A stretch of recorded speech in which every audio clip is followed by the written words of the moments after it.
Hello everyone, welcome to JK creative crafts. ఈ వీడియోలో ఇలాంటి బ్యూటిఫుల్ ప్లాంటర్ని ఎలా చేయాలో చూద్దాం. ఫస్ట్ ఒక బాటిల్ని తీసుకుని ఇలా వీడియోలో చూపిస్తున్నట్టుగా కట్ చేసుకోవాలి. కట్ చేసుకున్న ఈ బాటిల్ సైజ్ కంటే 2 ఇంచెస్ ఎక్కువగా జూట్ థ్రెడ్స్ని కట్ చేసుకోవాలి. కట్ చేసుకున్న ఈ థ్రెడ్స్ అన్నింటినీ బాటిల్ కింద భాగాన ఫెవికాల్తో ఇలా స్టిక్ చేసుకోవాలి. థ్రెడ్స్ అన్నింటినీ కొంచెం దగ్గరగా ఇలా స్టిక్ చేసుకోవాలి. థ్రెడ్స్ అన్నీ స్టిక్ చేసుకున్న తర్వాత డ్రై అవ్వనివ్వాలి. డ్రై అయిన తర్వాత ఒక పొడగాటి జూట్ థ్రెడ్ని తీసుకొని వీటి మధ్యగా నవార్ అల్లినట్టుగా వీడియోలో చూపిస్తున్నట్టుగా అల్లుకుంటూ వెళ్ళాలి.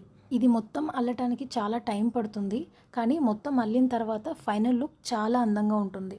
దీనికోసం మీ దగ్గర జూట్ థ్రెడ్డే ఉండాలని ఏం లేదు, వేరే ఏదైనా కొంచెం లావుగా ఉన్న థ్రెడ్ ఉన్నా సరిపోతుంది. ఆల్మోస్ట్ టాప్ వరకు అల్లుకున్న తర్వాత పైన బార్డర్ లాగా ఈ థ్రెడ్ని ఇలా రౌండ్గా చుట్టుకుంటూ స్టిక్ చేసుకోవాలి.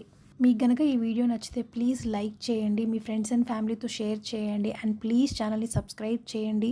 మీరు చేసే ఒక లైక్ అండ్ సబ్స్క్రిప్షన్ నాకు ఇలాంటి వీడియోస్ ఎన్నో చేయడానికి చాలా మోటివేషన్గా ఉంటుంది. Thank you so much for watching this video.